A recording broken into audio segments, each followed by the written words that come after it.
ओम शांति। आज का अव्यक्त महावाक्य 26 जनवरी 1970 से लिया गया है, जिसका शीर्षक है याद के यात्रा की संपूर्ण स्टेज। बाप दादा भी यहाँ बैठे हैं और आप भी बैठे हो, लेकिन बाप दादा और आप में क्या अंतर है? पहले भी साकार रूप में यहाँ बैठते थे, लेकिन अब जब बैठते हैं तो क्या फील होता है? जैसे साकार रूप में बाप के लिए समझते थे कि लोन ले आए हैं, उसी समान अनुभव अभी होता है। अभी आते हैं मेहमान बनकर। यूं तो आप सभी भी अपने को मेहमान समझते हो, लेकिन आपके और बाप के समझने में फर्क है। मेहमान उसको कहा जाता है जो आता है और जाता है। अभी आते हैं फिर जाने के लिए। वह था बुद्धि योग का अनुभव। यह है प्रैक्टिकल अनुभव। दूसरे शरीर में प्रवेश हो कैसे कर्तव्य करना होता है, यह अनुभव बाप के समान करना है। दिन प्रतिदिन तुम बच्चों की बहुत कुछ समान स्थिति होती जाएगी। आप लोग भी ऐसे अनुभव करेंगे, सचमुच जैसे लोन लिया हुआ है, कर्तव्य के लिए मेहमान है। जब तक अपने को मेहमान नहीं समझते हो, तब तक न्यारी अवस्था नहीं हो सकती है। जो ज्यादा न्यारी अवस्था में रहते हैं, उनकी स्थिति में विशेषता क्या होती है? उनकी बोली से, उनके चलन से उपराम स्थिति का औरों को अनुभव होगा। जितना ऊपर स्थिति जाएगी, उतना उपराम होते जाएंगे। शरीर में होते हुए भी उपराम अवस्था तक पहुंचना है। बिल्कुल देह और देही अलग महसूस हो, उसको कहा जाता है याद की यात्रा की संपूर्ण स्टेज। वह योग की प्रैक्टिकल सिद्धि। बात करते करते जैसे न्यारापन खींचे, बात सुनते भी जैसे कि सुनते नहीं, ऐसी भासना औरों को भी आए। ऐसी स्थिति की स्टेज को कर्मातीत अवस्था कहा जाता है। कर्मातीत अर्थात देह के बंधन से मुक्त। कर्म कर रहे हैं, लेकिन उनके कर्मों का खाता नहीं बनेगा, जैसे कि न्यारे रहेंगे। कोई अटैचमेंट अर्थात लगाव नहीं होगा। कर्म करने वाला अलग और कर्म अलग है। ऐसे अनुभव दिन प्रतिदिन होता जाएगा। इस अवस्था में जास्ती बुद्धि चलाने की भी आवश्यकता नहीं है। संकल्प उठा और जो होना है वही होगा। ऐसी स्थिति में सभी को आना होगा। मूल वतन जाने के पहले वाया सूक्ष्म वतन जाएंगे। वहां सभी को आकर मिलना है। फिर अपने घर चलकर फिर अपने राज्य में आ जाएंगे। जैसे साकार वतन में मेला हुआ, वैसे ही सूक्ष्म वतन में होगा। वह फरिश्तों का मेला नजदीक है। कहानियां बताते हैं ना, फरिश्ते आपस में मिलते थे, रूह रूहों से बात करते थे। वही अनुभव करेंगे। तो जो कहानियां गई हुई है, उसका प्रैक्टिकल में अनुभव होगा। उसी मेले के दिनों का इंतजार है। अभी सर्विस के निमित्त हैं। सभी कुछ भूले हुए बैठे हैं। उस अव्यक्त स्थिति में मन और तन व्यक्त देश में है। ऐसे अनुभव होता है। अच्छा, अपने को कहाँ के निवासी समझते हो? परम धाम के निवासी समझते हो? यह कितना समय याद रहती है? यह एक ही बात याद रहे कि हम परम धाम निवासी आत्मा इस व्यक्त देश में ईश्वरी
अपने को माफ कर देते हो।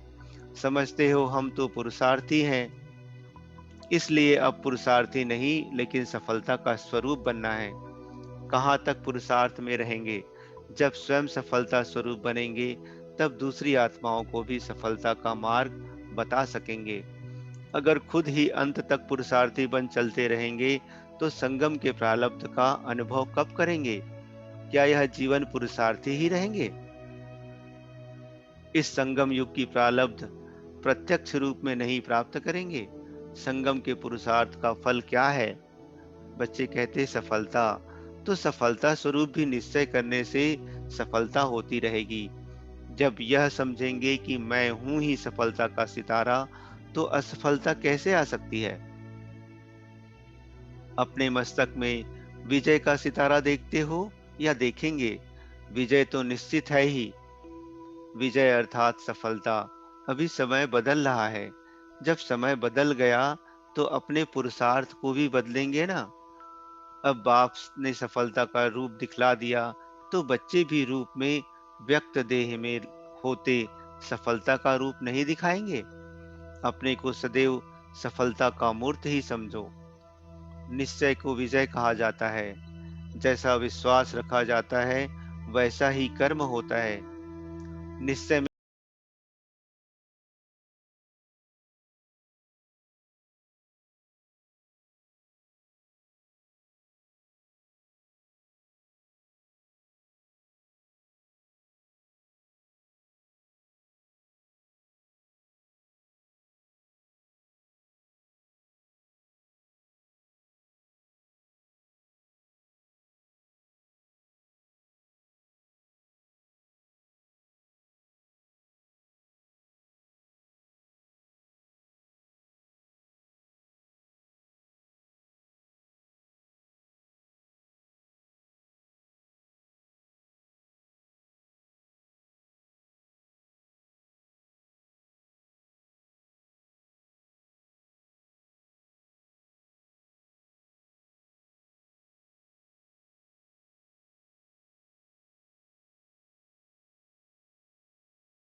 अर्थात सहयोग लेना, परिवार में आत्मिक स्नेह देना है और माया पर विजय पाने का सहयोग लेना है।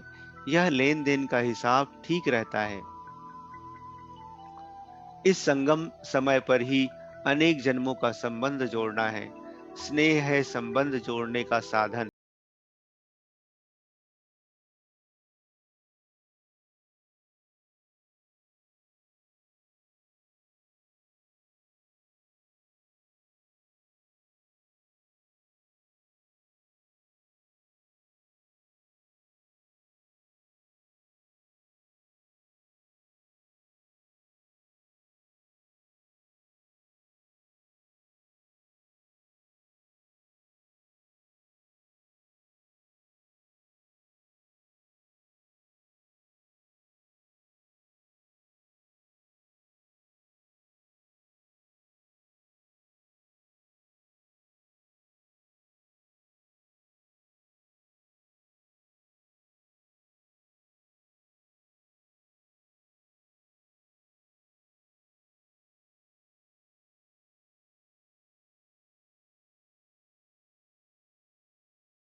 रफ्तार तेज है, वह आप लोगों के पुरुषार्थ की रफ्तार तेज है। अगर समय तेज चल रहा है और पुरुषार्थ ढीला है, तो उसकी रिजल्ट क्या होगी? समय आगे निकल जाएगा और पुरुषार्थी रह जाएंगे। समय की गाड़ी छूट जाएगी, सवार होने वाले रह जाएंगे। समय की कौन सी तेज देखते हो? समय में बीती को बीती करने की तेज है। वही बात को समय फिर कब रिपीट करता है? तो पुरुषार्थ की जो भी कमियां हैं, उसमें बीती को बीती समझ आगे हर सेकंड में उन्नति को लाते जाओ, तो समय के समान तेज चल सकते हो। समय तो रचना है, रचना में यह गुण है, तो रचयिता में भी होना चाहिए ना। ड्रामा क्रिएशन है, तो क्रिएटर के बच्चे आप हो ना, तो क्रिएटर के बच्चे क्रिएशन से ढीले क्यों? इसलिए सिर्फ एक बात का ध्यान रहे कि जैसे ड्रामा में हर सेकंड अथवा जो बात बीती, जिस रूप से बीत गई, वह फिर से रिपीट नहीं होगी। फिर रिपीट होगी 5000 वर्ष के बाद। वैसे ही कमजोरियों को बार बार रिपीट करते हो। अगर यह कमजोरियां रिपीट ना होने पाए, तो फिर पुरुषार्थ तेज हो जाएगा। जब कमजोरी समेटी जाती है, तब कमजोरी की जगह पर शक्ति भर जाती है। अगर कमजोरियां रिपीट होती रहती हैं, तो शक्ति नहीं भरती है। इसलिए जो बीता सो बीता। कमजोरी की बीती हुई बातें फिर संकल्प में भी नहीं आनी चाहिए। अगर संकल्प चलते हैं, तो वाणी और कर्म में आ जाते हैं। संकल्प में ही खत्म कर देंगे, तो वाणी कर्म में नहीं आएंगे। फिर मन, वाणी, कर्म तीनों शक्तिशाली हो जाएंगे। बुरी चीज को सदैव फौरन ही फेंका जाता है। अच्छी चीज को प्रयोग किया जाता है। तो बुरी बातों को ऐसे फेंको जैसे बुरी चीज को फेंका जाता है। फिर समय पुरुषार्थ से तेज नहीं जाएगा। समय का इंतजार आप करेंगे, तो हम तैयार बैठे हैं। समय आए तो हम जाएं, ऐसी स्थिति हो जाएगी। अगर अपनी तैयारी नहीं होती है, तो फिर सोचा जाता है कि समय थोड़ा हमारे लिए रुक जाएगा।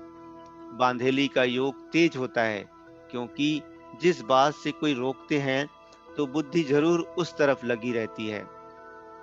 घर बैठे भी चरित्रों का अनुभव कर सकते हो, लेकिन ऐसी लगन चाहिए।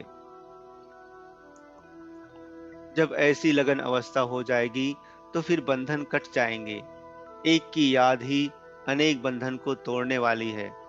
एक से जोड़ना है, अनेक से तोड़ना है। एक बाप के सिवाय दूसरा न कोई।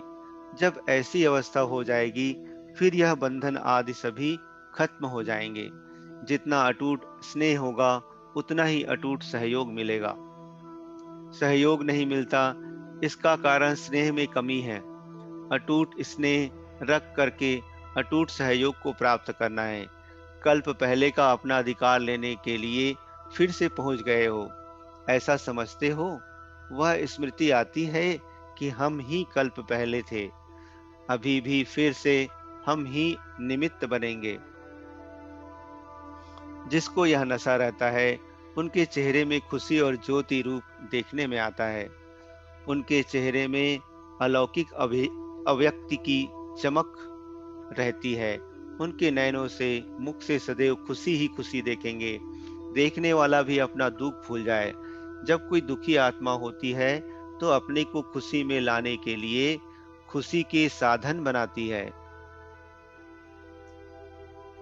तो दर्पण में चेहरा देखने में आए, तुम्हारे चेहरे से सर्विस हो, ना बोलते हुए आपका मुख सर्विस करे। आजकल दुनिया में अपने चेहरे को ही श्रृंगारते हैं ना, तो आप सभी आत्माओं का भी ऐसा श्रृंगारा हुआ मुंह देखने में आए। सर्वशक्तिवान बाप के बच्चे हैं, फिर शक्ति ना आए, यह कैसे हो सकता है? जरूर बुद्धि की तार में कमी है।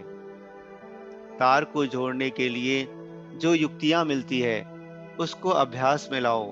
तोड़ने बगैर जोड़ लेते हैं तो पूरा फिर जुटता नहीं।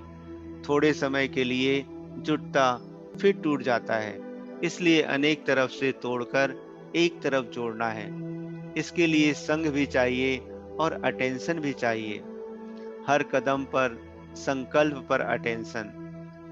संकल्प जो उठता है, वह चेक करो कि यह हमारा संकल्प यथार्थ है व नहीं।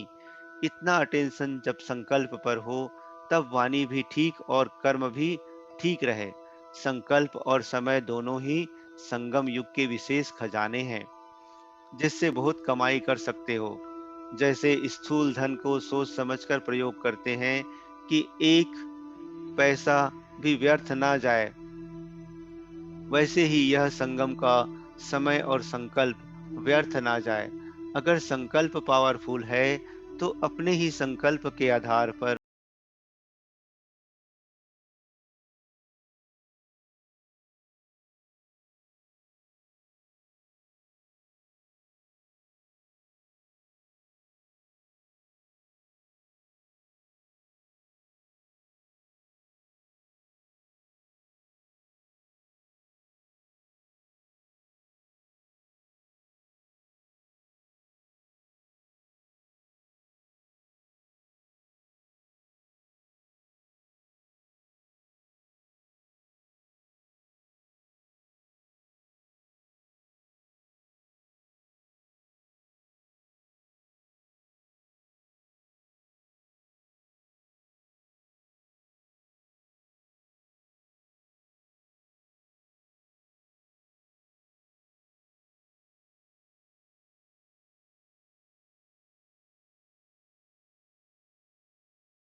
में वाणी काम नहीं करती। चलन की आकर्षण होगी, तो अब बहुत तेज से चलना है। अभी ऐसा बदल कर दिखाओ जो सभी के आगे एग्जाम्पल बनो। अब 1 सेकंड भी नहीं गंवाना है। एक, आप कर सकते हो। अब समय बहुत थोड़ा रह गया है। समय भी बेहद की वैराग्य वृत्ति को उत्पन्न करता है, लेकिन समय के पहले जो अपनी मेहनत से करेंगे तो उनका फल ज्यादा मिलेगा। जो खुद नहीं कर सकेंगे उन्हों के लिए समय हेल्प अर्थात सहायता करेगा, लेकिन वह समय की बलिहारी होगी, अपनी नहीं।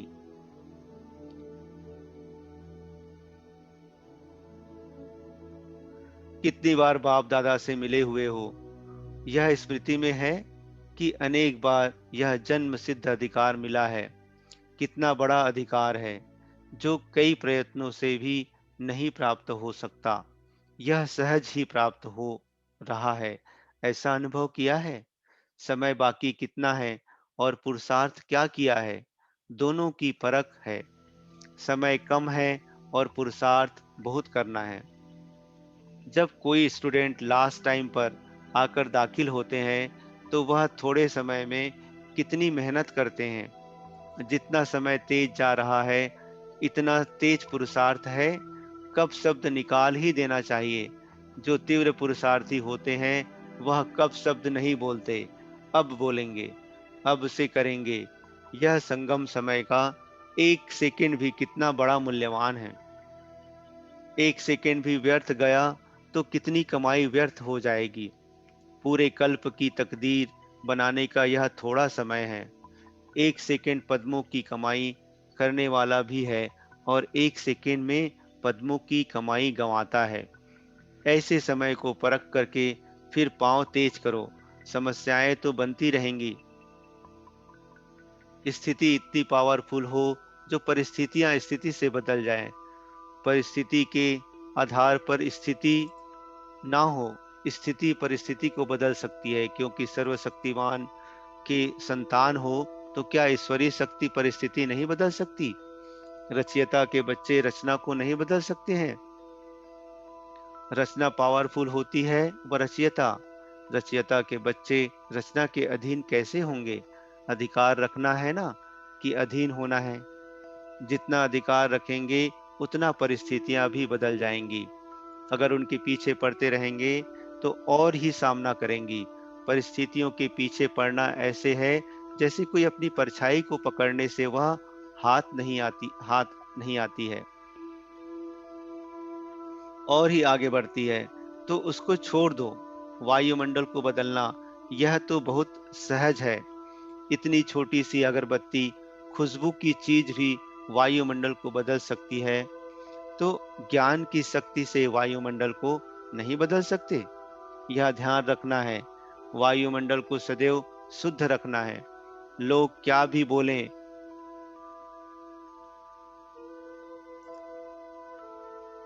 जिस बात में अपनी लगन नहीं होती है तो वह बात सुनते हुए जैसे नहीं सुनते। तन भाव वहां हो लेकिन मन नहीं। ऐसे तो कई बार होता है। मन कोई और तरफ होता है और वहां बैठे भी जैसे नहीं बैठते हैं। तन के साथ देना पड़ता है, लेकिन मन से नहीं। उसके लिए सिर्फ अटेंशन देना है। जब तक हिम्मत ना रख पांव नहीं रखा है तो ऊंची मंजिल लगेगी। अगर पांव रखेंगे तो फिर लिफ्ट की तरह झट पहुंच जाएंगे। हिम्मत रखो तो चढ़ाई भी लिफ्ट बन जाएगी। तो हिम्मत का पांव रखो, कर सकते हो। सिर्फ लोक लाज का त्याग और हिम्मत की धारणा चाहिए। एक दो का सहयोग भी बड़ी लिफ्ट है। परिस्थितियां तो आएंगी लेकिन अपनी स्थिति पावरफुल चाहिए। फिर जैसा समय वैसा तरीका भी टच होगा। अगर समय प्रमाण युक्ति नहीं आती है तो समझना चाहिए योग बल नहीं है। योग युक्त है तो मदद भी जरूर मिलती है। जो यथार्थ पुरुषार्थी हैं उनके पुरुषार्थ में इतनी पावर रहती है। ज्यादा सोचना भी नहीं चाहिए। अनेक तरफ लगाव है, फिर माया की अग्नि भी लग जा लग जाती है, परंतु लगाव नहीं होना चाहिए। फर्ज तो निभाना है, लेकिन उसमें लगाव ना हो। ऐसा पावरफुल रहना है जो औरों के आगे एग्जाम्पल हो। जो एग्जाम्पल बनते हैं वह एग्जामिन में पास होते हैं। एग्जामिन देने के लिए एग्जाम्पल बन दिखाओ, जो सभी देखें कि ये कैसी नवीनता में आज आ गए हैं। ऐसे सर्विसेबल बनना है जो आपको देख औरों को प्रेरणा मिले। पहले जो शक्तियां निकली, उन्होंने इतनी शक्तियों को निकाला। आप शक्तियां फिर सृष्टि को बदलो। इतना आगे जाना है। गीत भी है ना, हम शक्तियां दुनिया को बदल कर दिखाएंगे। सृष्टि को कौन बदलेंगे, जो पहले खुद बदलेंगे।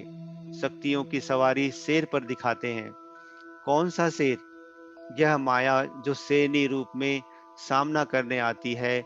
उनको अपने अधीन कर सवारी बनाना, अर्थात उनकी शक्ति को खत्म करना। ऐसी शक्तियां जिनको जिनकी शेर पर सवारी दिखाते हैं, वही तुम हो ना। वह सभी का ही चित्र है। ऐसी शेरनी शक्तियां कभी माया से घबराती नहीं, लेकिन माया उनसे घबराती है।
तुम बच्चों की स्थिति का ही यह अचल घर यादगार है।